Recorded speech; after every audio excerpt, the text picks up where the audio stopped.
अस्सलाम वालेकुम स्टूडेंट। आज का जो टॉपिक है वो कॉन्फॉर्मेशनल आइसोमर है। मैंने आप लोगों को फिजिकल क्लासेस में बताया था कि जो स्टीरियो आइसोमर्स होते हैं वो दो किस्म के होते हैं। एक होते हैं ज्योमेट्रिकल कॉन्फ़िगरेशनल आइसोमर्स और दूसरे होते हैं कॉन्फॉर्मेशनल आइसोमर्स।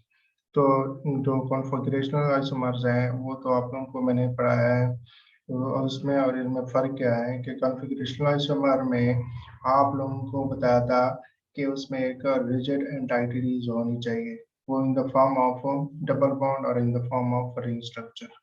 वो अगर मौजूद है तो कोई भी ऐसा स्ट्रक्चर, यानी कि जब उसने अगर इसका कोई भी दूसरा आइसोमर उसने बनना है तब तक वो आइसोमर नहीं बन सकता जब तक हम उसका बॉन्ड ब्रेक ना करें।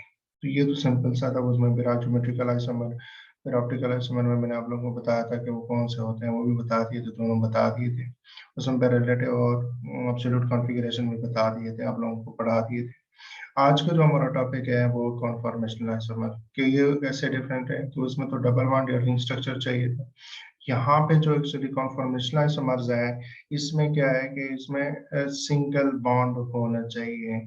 अगर हम कोई ओपन चेन कंपाउंड लेते हैं तो उसमें सिंगल बॉन्ड अगर मौजूद है तो उनके सिंगल बॉन्ड के अराउंड वो जो उनके पार्ट्स होते हैं उस मॉलिक्यूल के पार्ट्स का मतलब है कि एटम हो सकता है, ग्रुप हो सकता है, आइंस हो सकते हैं।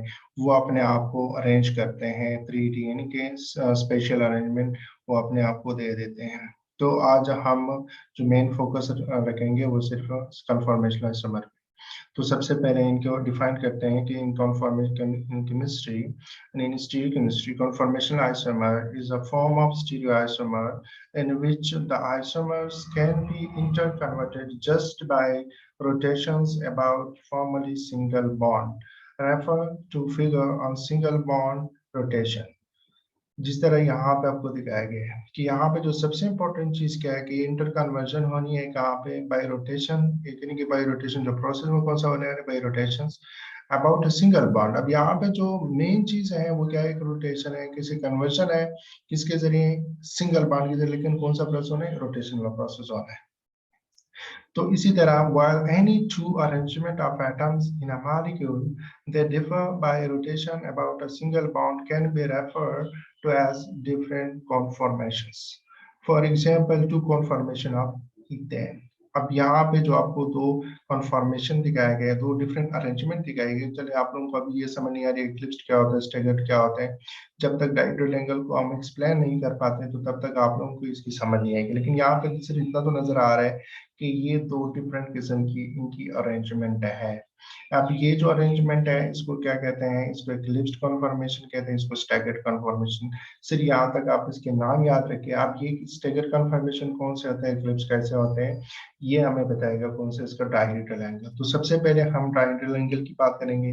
Dihedral angle is the angle between two intersecting planes. अगर हम जनरल कोई दो प्लेन्स ले रहे हैं किसी भी चीज की, फर्ज करें वो कोई भी क्रिस्टल हो सकता है, कोई भी दूसरी सॉलिड हो सकता है, तो उनके अगर हम प्लेन के दोनों के इंटरसेक्टिंग प्लेन्स की जो के दरमियान जो एंगल्स होगा, ये वाला एंगल, तो उसको हम क्या कहते हैं, उसको डायहेड्रल एंगल्स कहते हैं। अब इसी तरह अगर हम मतलब कि केमिस्ट्री में इसको डायहेड्रल एंगल का हम कैसे लेंगे कि in chemistry it is the angle between planes through two sets of three atoms, through two sets of three atoms having two atoms in common। जिस तरह आप लोगों को नजर आ रहा है कि ये दो, फर्ज करें अगर ये ए बी सी डी, ये कोई एटम्स हैं, इनकी ऐसे अरेंजमेंट है। अब इसमें से जो ए बी और सी है, ये दोनों के लिए क्या है, इन दो बॉन्ड जो है इन दोनों के लिए वो क्या है, वो कॉमन है। अगर ये देख रहे हैं ना कि ये भी उनके लिए कॉमन है, एक ही प्लेन, और ये दूसरे जो है ना इनके लिए, दोनों के लिए क्या है, दोनों के लिए कॉमन है।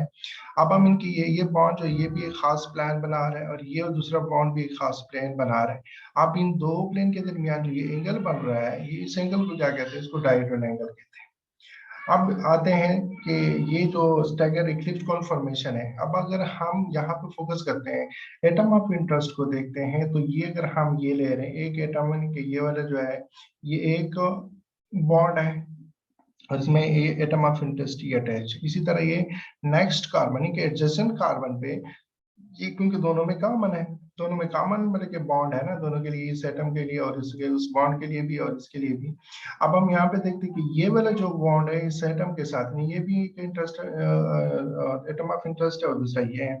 इनके दरमियान अगर हम बॉन्ड एंगल, ये एंगल देखते हैं डायहेड्रल एंगल, तो दोनों के जो प्लान है डायहेड्रल एंगल वो क्या है, वो दोनों का जीरो आ रहे हैं। तो जीरो आने का मतलब ये है कि यहाँ पे दोनों जो एटम ऑफ इंटरेस्ट है वो क्या है, बिल्कुल एक दूसरे के ऊपर ही आ रहे होते हैं कि इसमें। तो इसलिए यहाँ पे क्या है कि इस बॉन्ड में क्या होता है, इलेक्ट्रॉन मौजूद होते हैं, और इस बॉन्ड में क्या मौजूद होते हैं, इलेक्ट्रॉन मौजूद होते हैं। तो इनके इलेक्ट्रॉन क्या है, they are negatively charged species. तो नेगेटिव जो अपोजिट चार्जेस होते हैं, ये तो आप जनरल केमिस्ट्री है तो अट्रैक्ट करते हैं, और जो सेम चार्जेस होते हैं वो रिपेल करते हैं। तो इस रिपल्सन से बचने के लिए है कि यहाँ पे अगर हम इनको देखते हैं तो यहाँ पर रिपल्सन क्या है, ज्यादा नजर आएगी। और यहाँ पे इसी तरह एटम ऑफ इंटरेस्ट दूसरे में देखते हैं कि यहाँ पे जो एटम है वो ये वाला एटम फर्स्ट है कि एक और जो एटम है वो इस कार्बन के साथ अटैच्ड है, और दूसरा जो एटम है वो इस कार्बन के साथ अटैच्ड है। इनका मॉलिक्यूल तो यहाँ पे हाइड्रोजन ही होंगे, ये दोनों हाइड्रोजन है।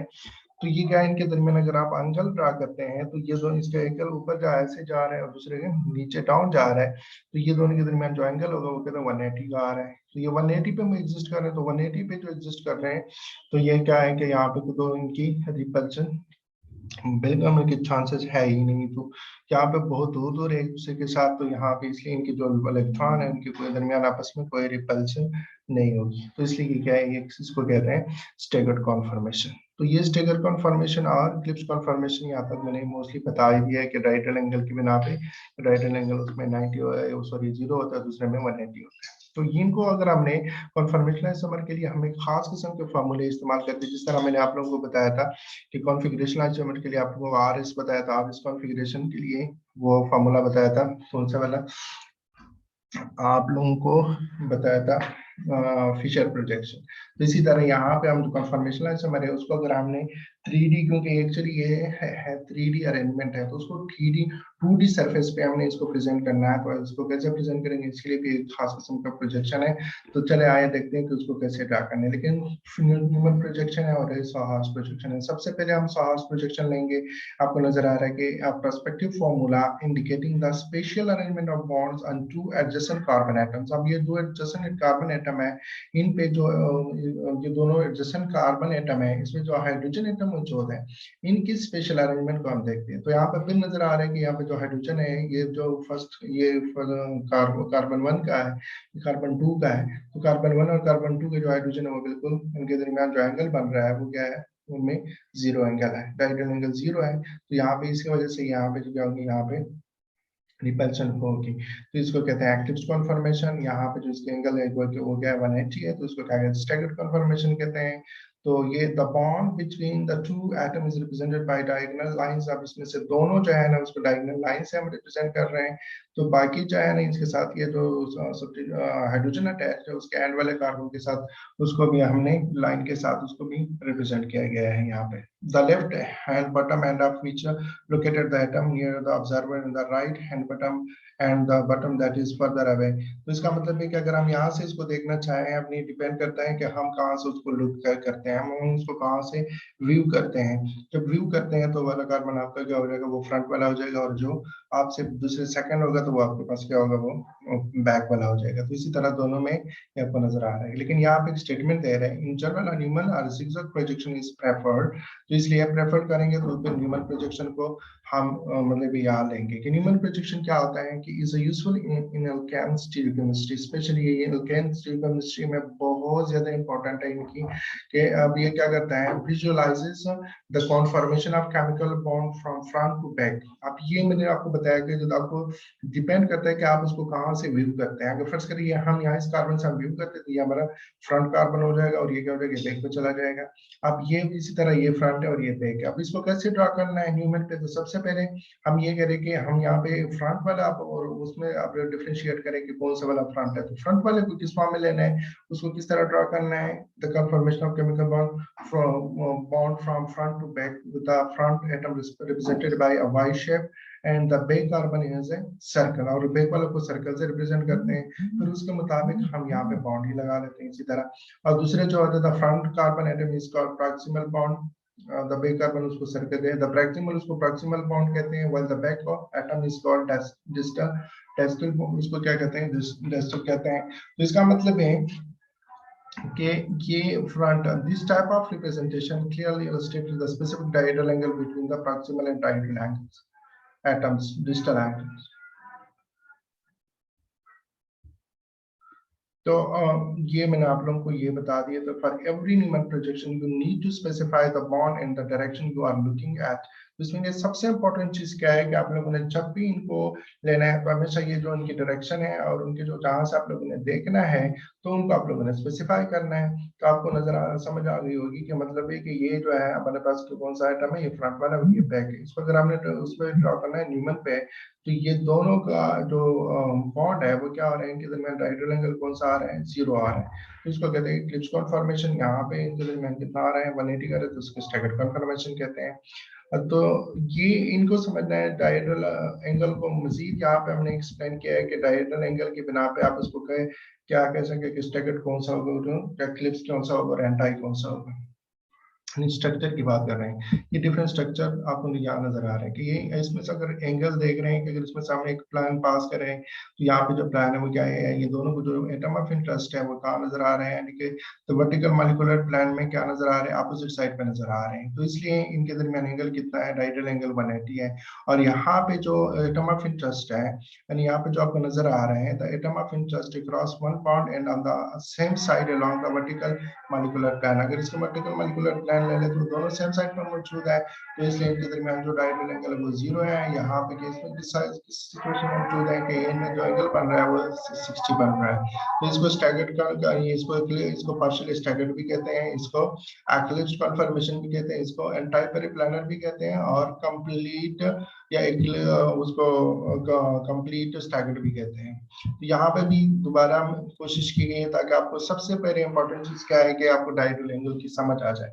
ये दोनों सेम ही प्लान पे मौजूद है, दोनों सेम साइड पे मौजूद है। अगर हम वर्टिकल मॉलिक्यूल का प्लान प्लान ले लें तो उनमें दोनों सेम ही प्लान पे मौजूद है, तो इसलिए यहाँ पे डायरेक्टल एंगल 0 है।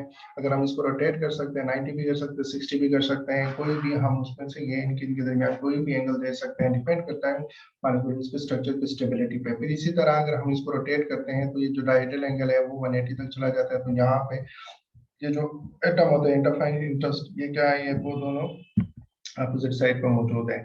तो ये तो आपको सिंपल इतना बता दिया कि ये डायरेक्टल एंगल ही है, तो वो डिफरेंट किस्म के हम उसकी बिना पे हम क्या कर सकते हैं, उसका नाम स्पेसिफाई कर सकते हैं कि ये जो है कन्फर्मेशन है, उसको हम एक्लिप्स कहेंगे, दूसरे का हम क्या कहेंगे, एंटाई, या उसको कंप्लीट स्टैगर्ड कहेंगे, और दूसरे पार्शियल स्टैगर्ड कहेंगे, डिपेंड अपॉन द डायरेक्टल एंगल। अब ये डायरेक्टल एंगल जो पीछे जो सबसे इंपॉर्टेंट चीज क्या है कि यहाँ पे दो एक किस्म की रिपल्शन है, मतलब कि जो टेंशन है, जो स्ट्रेन है, उनको आपने समझना है कि ये जो डिफरेंट मॉलिक्यूल्स होते हैं वो क्यों ऐसा मतलब कि डिफरेंट किस्म की कन्फॉर्मेशन अडॉप्ट कर लेते हैं। सबसे इंपॉर्टेंट चीज ये है।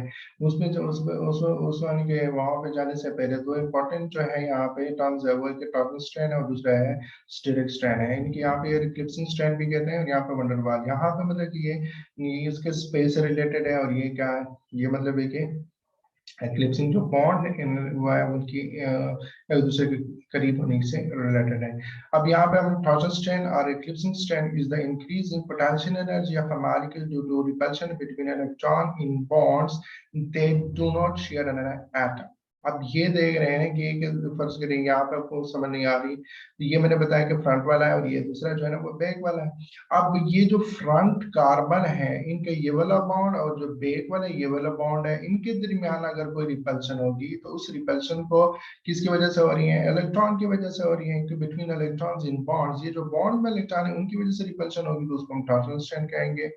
तो द स्मॉलेस्ट डायरेक्टल एंगल, अब यहाँ पे दो स्ट्रक्चर ड्रा किए गए हैं आपको समझने के लिए, यहाँ पे समझाने के लिए मैंने यहाँ पे दो ड्रॉ किए हैं। एक होते हैं 1 और 2 नाम दिए गए हैं, हालांकि दोनों किसके हैं, दोनों है ethane molecules है. The smallest hydrogen angle is 16 in 1, 80 in 2. अब इसमें से जो सबसे स्मॉलेस्ट है वो क्या है, 1 में आपको 60 नजर आ रहा है कि इनके दरमियान जो 60 एंगल आ रहा है ये वाला, और इन दोनों के दरमियान कितना आ रहा है, 0 आ रहा है. तो इसका मतलब कि बिल्कुल ये जो बॉन्ड इलेक्ट्रॉन है वो आप बिल्कुल आमने सामने यहाँ पे रिपल्शन ज्यादा होगी, तो इसलिए तो यहाँ पे आपको बताया गया है कि 10 2CH bonds not sharing an carbon atom that are closest to each other.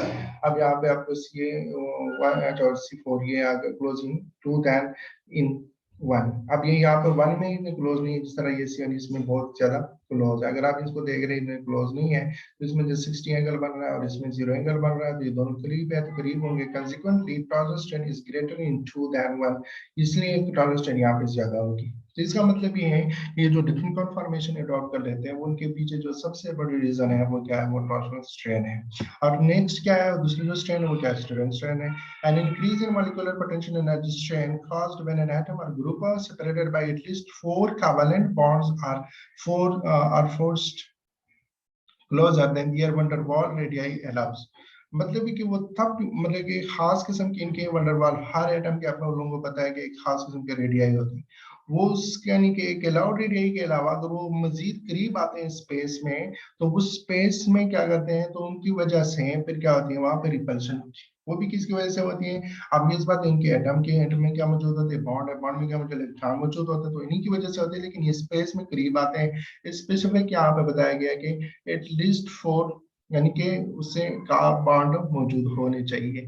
तो डिफरेंस क्या है कि steric strain cannot be lessened by rotation the molecule around a bond, whereas torsion strain can be lessened by rotation amount around a bond. तो उसको हम lesson कर सकते हैं लेकिन इसको लेसन नहीं कर सकते हैं. यानी कि स्टीरिक स्ट्रेन को अगर हम रोटेट भी करें तो वो क्योंकि अब से मामला होते हैं कि टू सम एक्सटेंट उसको तो कर सकते हैं, लेकिन अगर फर्ज करें टेम्परेचर बहुत लो करें तो यहाँ पे मैंने उसकी रोटेशन वो फ्रीज करे, तो यहाँ पे क्योंकि बल्कीनेस की वजह से यानी कि बल्कि ग्रुप आने की वजह से, यदि यहाँ पे ये भी बताया कि steric strain is formed when 2 और more bulky groups get close to each other, यानी कि स्पेस में एक दूसरे के करीब आ जाए, यानी कि स्पेस को जो उनका एक खास उसकी स्टेबिलिटी के लिए स्पेस चाहिए होता है, तो उसके अलावा अगर मजीद आगे बढ़े तो उसमें क्या होता है कि फिर वो स्टेबिलिटी उनकी लॉस हो जाती है. तो ऐसे अरेंजमेंट को हम क्या कहते हैं, फिर उसको हम कहते हैं जहाँ पे जो सॉरी ऐसे स्ट्रैंड को हम क्या कहते हैं, स्टीरिक स्ट्रैंड कहते हैं. तो ये आज का हो गया टॉपिक. आप होपफुली आप लोगों को कुछ समझ आ गई होगी. मजीद जो है वो हम इंशाल्लाह आगे कॉन्फर्मेशन आइसोमर को प्रोसीड करेंगे. तो आप लोग इनको देखे पढ़िए. अगर कोई भी मसला हो तो आप लोग कमेंट बॉक्स में आप लोग कमेंट कर सकते हैं. होपफुली आप लोगों को समझ आ जाएगी. नहीं समझ आए तो आपको बता दिए कि आप लोग कमेंट्स करें. अल्लाह हाफिज.